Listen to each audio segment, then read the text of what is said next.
Bonjour à tous.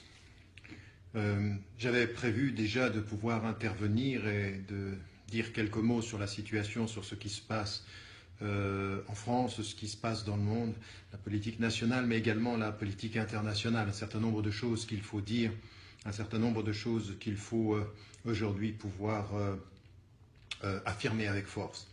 Ce qu'on entend aujourd'hui comme discours, alors d'abord, je le répète pour ceux qui ne l'auraient pas entendu, la condamnation absolue et totale de ce qui s'est passé en France et qu'il faut de ce point de vue affirmer avec force la condamnation et puis la sympathie et l'empathie avec les familles de toutes les victimes. Les morts, les blessés et ceux qui ont perdu des amis aussi, puisque j'en connais quelques-uns et c'est toujours très difficile. Après tous ces moments et toute cette émotion, vient aujourd'hui, on l'entend, l'analyse et les discours qui sont tenus par les uns et par les autres sur la situation. Et de nouveau, on retrouve les mêmes discours. On a l'impression que depuis 20 ans, 25 ans, 30 ans, rien ne change en France, rien ne change d'ailleurs en Europe, rien ne change dans le discours et que les pays se suivent et qu'ils continuent les mêmes discours. Ce qu'on a entendu sur le plan international chez Bush après le 11 septembre, ce qu'on a entendu sur le plan national et international par Tony Blair en Angleterre, et puis ce qu'on entend aujourd'hui en France, on a l'impression que rien ne bouge concernant d'une part les sociétés occidentales, leur diversité, leur pluralité, mais également, et il faut le dire avec force aussi, tout ce qui concerne l'islam, parce que c'est devenu aujourd'hui une discussion, quelque chose qui fait de l'argent, qui permet la couverture médiatique. Et qu'est-ce qu'on entend de nouveau, alors que ce sont, et on le sait, toutes les recherches qui ont été faites, de pouvoir dire que là, excusez-moi, un petit problème technique, mais de pouvoir dire en l'occurrence que je n'ai jamais travaillé pour le gouvernement Blair, j'étais dans une task force avec des conditions, celle de la parole libre, et je n'ai assisté qu'à 2 rencontres totalement libres et absolument pas financées. Ça c'était juste entre parenthèses, puisque le monde avait voulu de ce point de vue-là dire que je me notabilisais avec les gouvernements. J'ai toujours accepté de discuter avec les gouvernements, jamais accepté de me compromettre, et jamais je ne le ferai. Là, en l'occurrence, qu'est-ce qu'on voit? Le discours, l'intégration des musulmans en France. Mais l'intégration, elle est faite, ça n'a rien à voir avec ça. Ces jeunes qui sont nés, en l'occurrence, en France ou en Belgique ou en Angleterre ou en Allemagne ou aux États-Unis, leur problème, ce n'est pas l'intégration religieuse et l'intégration culturelle. L'immense majorité des citoyens, eh bien, ils respectent la loi, ils sont de la nation, ils se sentent chez eux. Il faut arrêter avec ça. L'intégration, c'est terminé.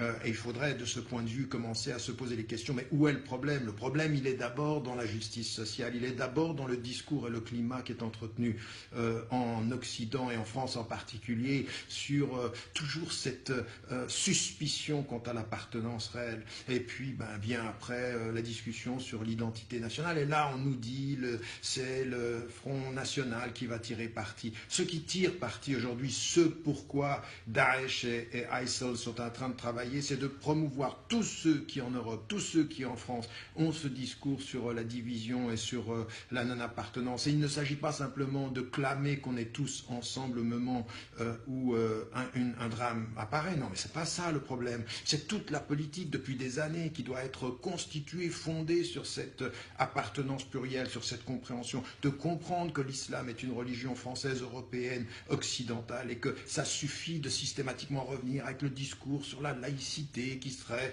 en danger. Mais ce n'est pas ça le problème. Vous pensez que ces jeunes qui sont complètement marginaux, eh bien, leur discours, il n'en est pas dans les mosquées. C'est pas là qu'ils ont été éduqués. On le sait, toutes les statistiques l'ont montré aux États-Unis, Angleterre, en France, que ces jeunes-là, ils n'étaient même pas attachés aux mosquées. Pourquoi en faire un problème qui soit lié à la religion? Bien sûr qu'il faut répondre, bien sûr que nous avons une responsabilité. Je n'ai pas arrêté, en l'occurrence avec tellement d'autres depuis 25 ans, de dire et de répéter qu'il faut la critique de l'intérieur de l'islam, de dire que ceci n'a rien à voir avec les principes, que s'il y a des textes qui sont mal interprétés, eh bien, il faut qu'on en fasse la critique. Bien sûr, dire que ça n'a rien à voir avec l'islam, ça ne veut rien dire. Ce qu'il faut dire, c'est qu'il y a un discours majoritaire et fondé, qui est la tradition musulmane, qui rejette ce discours-là et qui rejette ces lectures marginales et extrémistes. Donc ça, c'est clair. Mais là, revenir avec l'intégration et puis l'identité, est-ce que vous êtes parti? En fait, ils réussissent très bien leur coup. Ceux qui sont en train de promouvoir ceci et ceux des politiques qui sont en pleine déroute sur la question nationale, qui sont en pleine déroute sur la question aujourd'hui du vivre ensemble. Ça, c'est la réalité. La déroute, pourquoi? Parce qu'implicitement, ils font de l'islam une religion de l'autre. Implicitement, ils disent aux citoyens, vous n'êtes pas complètement, il faut que vous montriez davantage. Mais attendez, ça fait des générations maintenant qu'ils le montrent, ça fait des générations qu'ils sont de ce point de vue, là, dans la société. Leur problème aujourd'hui, c'est un racisme nouveau. Le problème, c'est une injustice sociale permanente, ancienne celle-ci, qui fait qu'en l'occurrence, depuis 2005, 10 ans plus tard, qu'est-ce que vous avez fait? Mais qu'est-ce que vous avez fait, vous de la droite, vous de la gauche, si ce n'est donner du pain à manger et à boire au Front National, qui dit ben, c'est un échec. Ben, c'est un échec pourquoi? Parce que vous avez ethnicisé, islamisé, complètement déporté le problème. Et alors maintenant vous utilisez et instrumentalisez au nom de cette unité nationale. Vous l'avez fait en 98, la France était bleu, blanc, beurre quand on gagne. La France elle est bleu, blanc, beurre quand on perd ou quand on se fait attaquer. La France elle est bleu, blanc, beurre entre la défaite et entre la victoire. Elle doit être plurielle, culturellement, religieusement. C'est la France d'aujourd'hui, et ça, il faut le dire. Alors ça, c'est une première déroute. La deuxième déroute, c'est sur la scène internationale.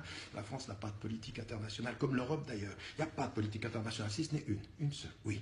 Suivre les États-Unis, suivre ce discours. Et alors là, on se rend compte qu'on a eu récemment, hier, Hollande, c'était Bush, version française. Nous allons nous leur montrer, nous allons attaquer, nous n'allons pas avoir peur. Mais attaquer quoi? Attaquer quelle population syrienne? Vous attaquez véritablement Daesh seulement? Vous ne tuez pas des innocents? Vous ne faites pas dans l'aveuglement? Ou alors, quand vous n'attaquez pas, en l'occurrence, vous faites aussi des morts innocents? Vous êtes en guerre à l'extérieur.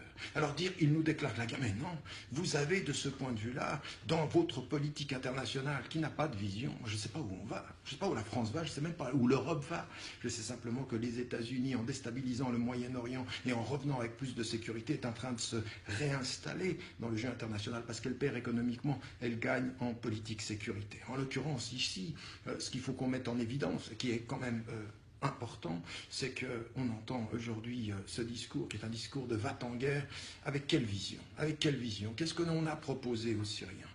Qu'est-ce que l'on propose aux Syriens en disant « on ne veut pas de Bachar el-Assad ». Mais bien sûr, c'était un assassin. Mais où étiez-vous les autres années avant? Où étiez-vous dans la politique de gauche, sous Mitterrand, comme ensuite sur ceux qui l'ont précédé? Où étiez-vous quand il s'agissait de défendre la démocratie des peuples? Quand vous avez soutenu Ben Ali, quand vous avez soutenu jusqu'à celui que vous avez finalement voulu exécuter parce que sans doute il savait trop de choses en la personne, le colonel Kadhafi. En l'occurrence aussi, avec ce qui est la politique internationale, ce qui a été le Mali, on ne peut pas se prévaloir des valeurs universelles de l'humanisme et agir autant en contradiction sur le terrain international. Ce n'est pas possible. Et donc, en l'occurrence, il faut qu'on en vienne ici à une vraie question. C'est, non, ils n'ont pas de problème avec vos valeurs, et les musulmans n'ont aucun problème avec les valeurs. Les Français de confession musulmane, les Européens de confession musulmane n'ont aucun problème avec les valeurs universelles que nous partageons. Le problème que nous avons tous, et d'ailleurs des Français qui sont de confession musulmane ou qui sont d'autres confessions ou qui n'ont pas de confession du tout, et qui sont aujourd'hui debout et qui vous disent « notre problème, ce n'est pas la communauté de valeurs ou la similarité des valeurs ou les valeurs partagées universelles, c'est le fait que, en fait, vous ne les appliquez pas, ces valeurs. Vous n'êtes pas politiquement aujourd'hui dans le soutien des peuples, quand il s'agit de la liberté des peuples en Syrie ou de la liberté des peuples en Irak, vous avez soutenu parfois les pires des dictateurs, jusqu'à Ben Ali, et vous le savez, ou alors les États du Golfe, ils ont l'argent, je l'ai toujours dit, qui vous fait taire. Et donc, en l'occurrence, vous donnez la leçon à qui? Vous êtes des promoteurs de quelle valeur? Et quand vous, aujourd'hui, revenez sur la question de la laïcité en disant c'est la qualité, mais appliquez-la, la laïcité, égalitairement pour tous les citoyens, musulmans compris, on n'aura pas de problème. On n'a pas de problème. Le problème, c'est vos contradictions, c'est votre lutte de pouvoir, c'est cette espèce de jeu qu'il y a et d'instrumentalisation de tous ces événements qui fait qu'aujourd'hui, sur la scène internationale, il y a de quoi être inquiet. Il y a véritablement de quoi être inquiet et être en colère, parce qu'autant la tristesse de ceux qui meurent nous habite, autant de la colère de ceux, en face de ceux qui trahissent les valeurs, doit nous habiter aussi. Quelle valeur, quelle politique internationale avez-vous? Quelle politique pour la liberté des peuples et le respect de la démocratie? Quand les peuples votent démocratiquement et que ça ne vous plaît pas, vous clouez le peuple avec des dictatures que vous soutenez, ou vous n'entendez pas le peuple avec des pétromonarchies que vous accompagnez. Et dont vous nous dites qu'il nous faut un discours islamique ouvert et libéral. eh bien, pourquoi soutenez-vous l'idéologie qui vient avec l'argent des pétromonarchies? Pourquoi? Quelle est cette politique? Pourquoi? Et donc, en l'occurrence, aujourd'hui, il faut des voix fortes en disant que l'avenir, ce sera vraiment de pouvoir dire à tous les gouvernements, et même les élections qui arrivent en France ou à toute l'Europe, puisque vous en avez fait une question européenne, à tous ceux qui, aujourd'hui, utiliseront ceci pour rejeter les migrants, stigmatiser les musulmans, développer un discours sur l'identité fermée, eh bien, vous êtes aujourd'hui le pire danger qui puisse être pour nous tous. Parce que, en fait, malheureusement, vous êtes les alliés objectifs de ce qu'ils sont en train de faire, de ces extrémistes, de ces violents. Ils vous alimentent un discours qui vous permettra peut-être de gagner les prochaines élections, mais de nous perdre tous. Une double déroute, intérieure, extérieure. À nous aussi aujourd'hui d'être suffisamment courageux pour faire entendre cette voix, à nous de le dire avec force, à nous de défendre avec force et conviction ces réalités-là, des citoyens libres, des citoyens qui assument leur identité plurielle, parce qu'elle est toujours plurielle, leur citoyenneté dans le respect de la loi, leur rapport à la nation, avec une narration, avec un récit commun qui est pluriel, et qui disent à tous, au nom de notre citoyenneté, puisque vous attendez des musulmans, soit qu'ils disparaissent, soit qu'ils ne disent que ce que vous voulez entendre, dans ce que moi j'ai toujours appelé un dialogue, un monologue interactif, et non pas un dialogue pluriel et social, et politique et culturel, eh bien, à tout cela, nous leur disons, et nous devons le dire, et c'est ce à quoi, de toute façon, j'ai toujours appelé les consciences humaines, ceux que j'ai pu rencontrer sur la route, qui étaient musulmans ou qui étaient d'autres confessions, sans confession, être debout au niveau des principes, au nom des valeurs, c'est d'abord décider de ne pas agir en contradiction avec elles sur le terrain politique et social. Voilà, c'est une réflexion, juste quelques jours après, parce que ce que j'entends, ce que je vois dans les médias et dans la presse est affligeant. Et dans le discours politique, ça fait peur. On a l'impression qu'on n'a rien appris. Bush 2 revient, et en plus, qu'on se le dise, ce qui est le plus dangereux pour nous tous, c'est les politiques sécuritaires qui vont venir, la surveillance qui va s'imposer, le fait qu'on va nous dire, au nom de votre bien-être, nous allons vous surveiller, tous, autant que vous êtes. Eh bien, à nous de savoir développer et de dire une parole libre. À bientôt, je l'espère, sur ces antennes, puisque c'est ici qu'on peut se retrouver. Portez-vous bien, prenez soin de vous. N'oubliez pas de dire à ceux que vous aimez que vous les aimez, parce qu'au fond, c'est là l'essentiel.